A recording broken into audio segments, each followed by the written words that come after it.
بلکہ انہوں نے خود اپنے اوپر ظلم کیا ہے، تو عذاب کے آ جانے کے بعد ان کے وہ خدا بھی کام نہ آئے جنہیں وہ خدا کو چھوڑ کر پکار رہے تھے، اور ان خداؤں نے مزید ہلاکت کے علاوہ انہیں کچھ نہیں دیا۔ اور اسی طرح تمہارے پروردگار کی گرفت ہوتی ہے جب وہ ظلم کرنے والی بستیوں کو اپنی گرفت میں لے لیتا ہے، کہ اس کی گرفت بہت ہی سخت اور دردناک ہوتی ہے۔ اس بات میں ان لوگوں کے لیے نشانی پائی جاتی ہے جو عذاب آخرت سے ڈرنے والے ہیں۔ وہ دن جس دن تمام لوگ جمع کیے جائیں گے اور وہ سب کی حاضری کا دن ہوگا، اور ہم اپنے عذاب کو صرف ایک معینہ مدت کے لیے ٹال رہے ہیں۔ اس کے بعد جس دن وہ آ جائے گا تو کوئی شخص بھی اذن خدا کے بغیر کسی سے بات بھی نہ کر سکے گا۔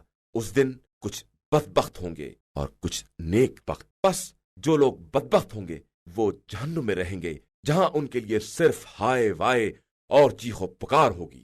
وہ وہیں ہمیشہ رہنے والے ہیں جب تک آسمان و زمین قائم ہے، مگر یہ کہ آپ کا پروردگار نکالنا چاہے کہ وہ جو بھی چاہے کر سکتا ہے۔ اور جو لوگ نیک بخت ہیں وہ جنت میں ہوں گے اور وہیں ہمیشہ رہیں گے جب تک کہ آسمان و زمین قائم ہے، مگر یہ کہ پروردگار اس کے خلاف چاہے۔ یہ خدا کی ایک عطا ہے، لہذا خدا کے علاوہ جس کی بھی یہ پرستش کرتے ہیں اس کی طرف سے آپ کسی شبے میں نہ پڑیں۔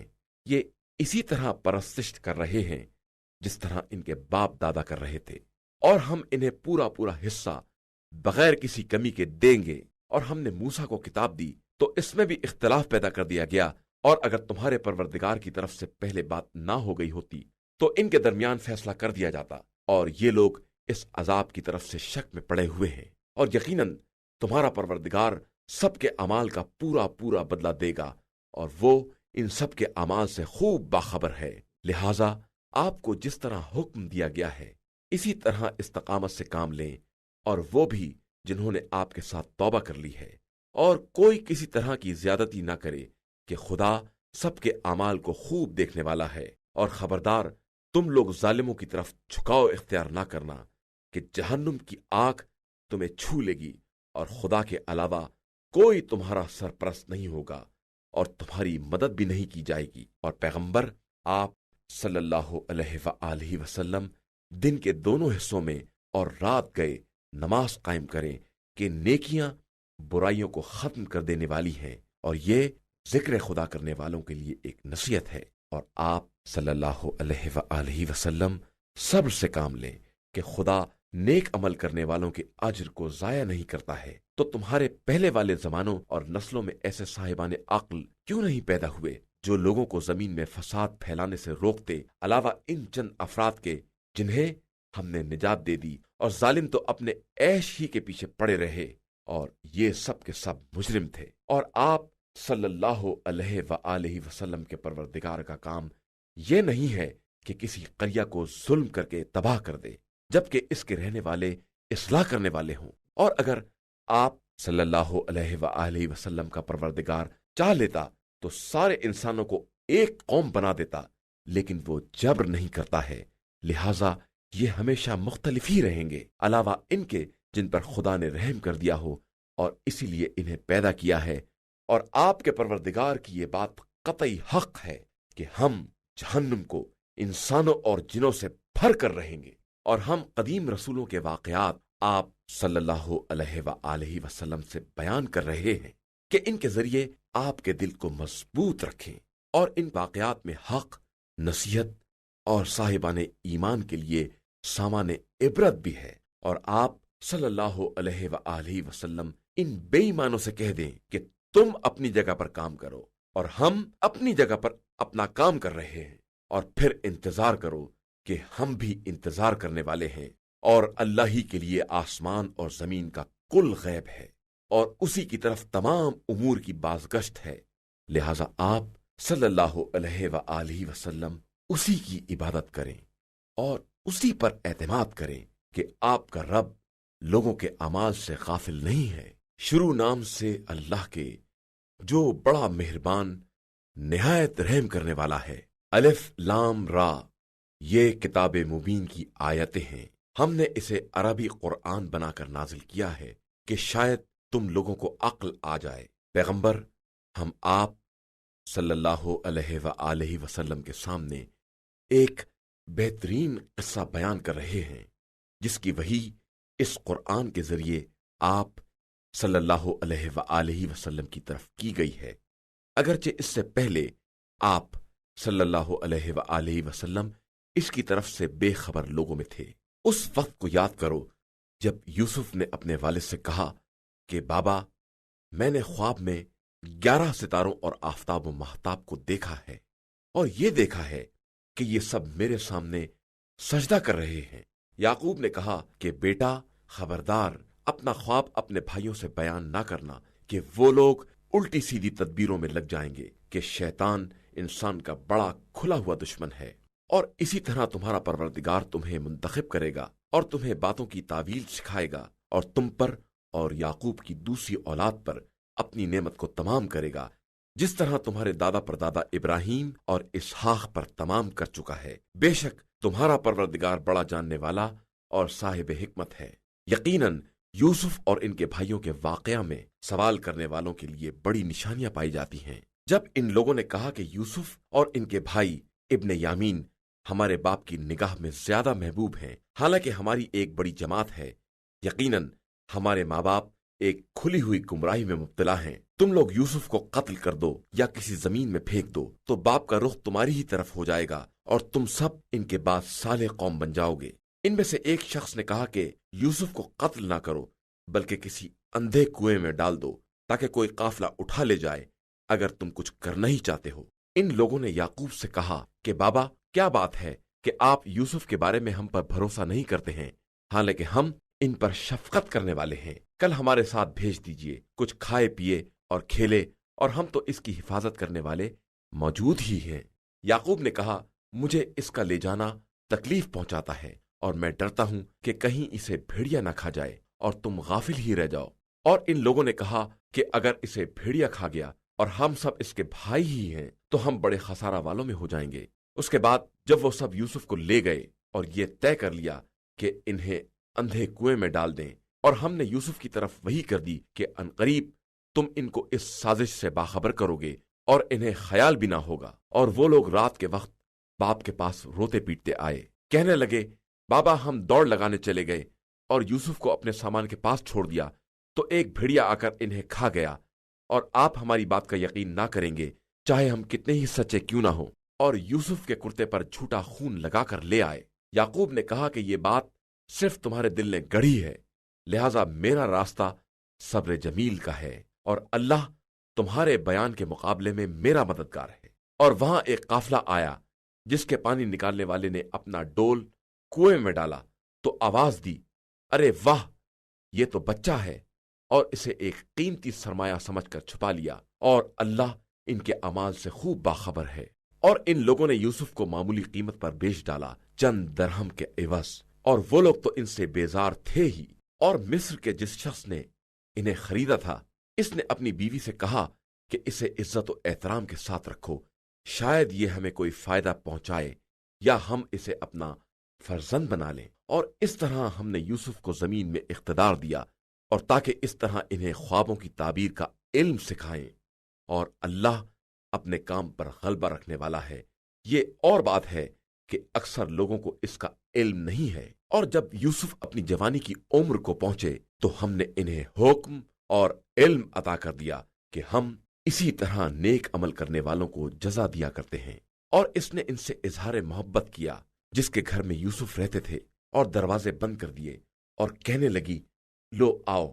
یوسف نے کہا کہ معاذ اللہ، وہ میرا مالک ہے، اس نے مجھے اچھی طرح رکھا ہے، اور ظلم کرنے والے کبھی کامیاب نہیں ہوتے۔ اور یقیناً اس عورت نے ان سے برائی کا ارادہ کیا، اور وہ بھی ارادہ کر بیٹھتے اگر اپنے رب کی دلیل نہ دیکھ لیتے۔ یہ تو ہم نے اس طرح کا انتظام کیا کہ ان سے برائی اور بدکاری کا رخ موڑ دیں کہ وہ ہمارے مخلص بندوں میں سے تھے۔ اور دونوں نے دروازے کی طرف سبقت کی، اور اس نے ان کا کرتا پیچھے سے پھاڑ دیا، اور دونوں نے اس کے سردار کو دروازے ہی پر دیکھ لیا۔ اس نے گھبرا کر فریاد کی، جو تمہاری عورت کے ساتھ برائی کا ارادہ کرے، اس کی سزا اس کے علاوہ کیا ہے کہ اسے قیدی بنا دیا جائے یا اس پر دردناک عذاب کیا جائے۔ یوسف نے کہا کہ اس نے خود مجھ سے اظہار محبت کیا ہے، اور اس پر اس کے گھر والوں میں سے ایک گواہ نے گواہی بھی دے دی کہ اگر ان کا دامن سامنے سے پھٹا ہے تو وہ سچی ہے اور یہ جھوٹوں میں سے ہیں، اور اگر ان کا کرتا پیچھے سے پھٹا ہے تو وہ جھوٹی ہے، یہ سچوں میں سے ہیں۔ پھر جو دیکھا کہ ان کا کرتا پیچھے سے پھٹا ہے تو اس نے کہا کہ یہ تم عورتوں کی مکاری ہے، تمہارا مکر بہت عظیم ہوتا ہے۔ یوسف اب تم اس سے اعراض کرو، اور زلیخا تو اپنے گناہ کے لیے استغفار کر کہ تو خطا کاروں میں ہے۔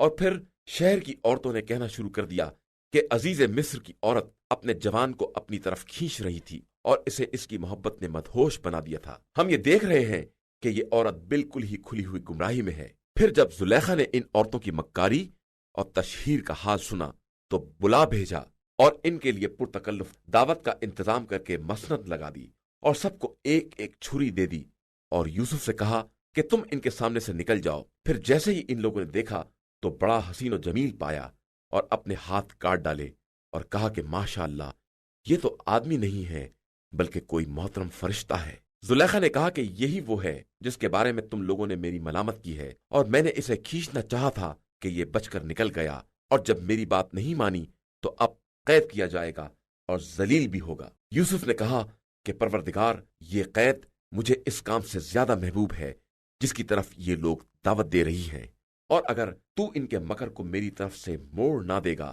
تو میں ان کی طرف مائل ہو سکتا ہوں اور میرا شمار بھی جاہلوں میں ہو سکتا ہے۔ تو ان کے پروردگار نے ان کی بات قبول کر لی اور ان عورتوں کے مکر کو پھیر دیا کہ وہ سب کی سننے والا اور سب کا جاننے والا ہے۔ اس کے بعد ان لوگوں کو تمام نشانیاں دیکھنے کے بعد بھی یہ خیال آ گیا کہ کچھ مدت کے لیے یوسف کو قیدی بنا دیں، اور قید خانے میں ان کے ساتھ 2 جوان اور داخل ہوئے۔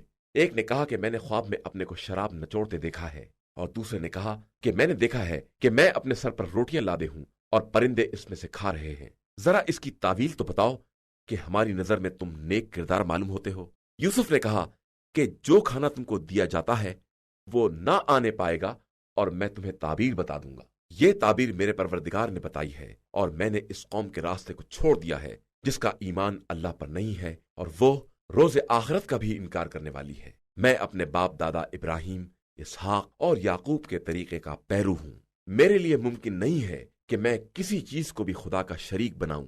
یہ تو میرے اوپر اور تمام انسانوں پر خدا کا فضل و کرم ہے، لیکن انسانوں کی اکثریت شکر خدا نہیں کرتی ہے۔ میرے قید خانے کے ساتھیوں، ذرا یہ تو بتاؤ کہ متفرق قسم کے خدا بہتر ہوتے ہیں یا ایک خدائے واحد و قہار؟ تم اس خدا کو چھوڑ کر صرف ان ناموں کی پرستش کرتے ہو جنہیں تم نے خود رکھ لیا ہے یا تمہارے آباء و اجداد نے۔ اللہ نے ان کے بارے میں کوئی دلیل نازل نہیں کی ہے، جبکہ حکم کرنے کا حق صرف خدا کو ہے، اور اسی نے حکم دیا ہے کہ اس کے علاوہ کسی کی عبادت نہ کی جائے، کہ یہی مستحکم اور سیدھا دین ہے، لیکن اکثر لوگ اس بات کو نہیں جانتے ہیں۔ میرے قید خانے کے ساتھیوں، تم سے ایک اپنے مالک کو شراب پلائے گا اور دوسرا سولی پر لٹکا دیا جائے گا، اور پرندے اس کے سر سے نوچ نوچ کر کھائیں گے۔ یہ اس بات کے بارے میں فیصلہ ہو چکا ہے جس کے بارے میں تم سوال کر رہے ہو، اور پھر جس کے بارے میں خیال تھا کہ وہ نجات پانے والا ہے۔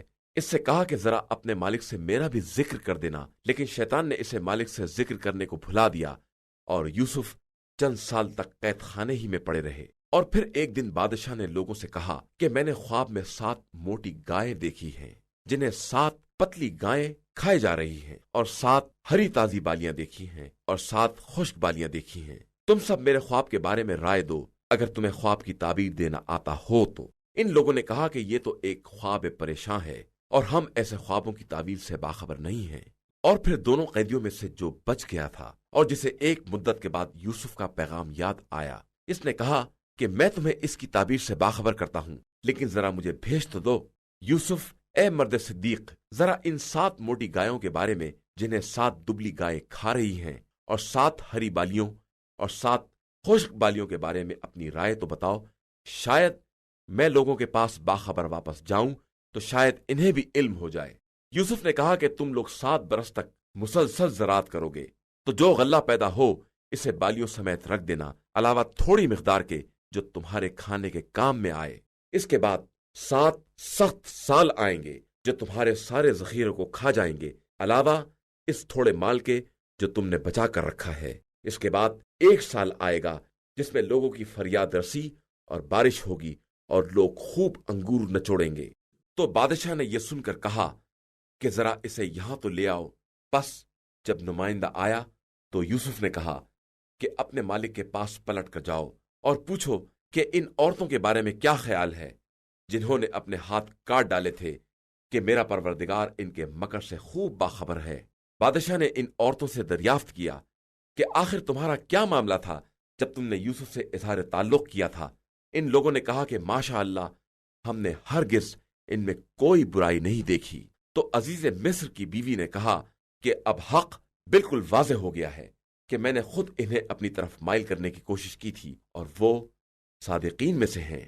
یوسف نے کہا کہ یہ ساری بات اس لیے ہے کہ بادشاہ کو یہ معلوم ہو جائے کہ میں نے اس کی عدم موجودگی میں کوئی خیانت نہیں کی ہے، اور خدا خیانت کاروں کے مکر کو کامیاب نہیں ہونے دیتا۔ إِنَّا هَدَيْنَاهُ السَّبِيلَ إِمَّا شَاكِرًا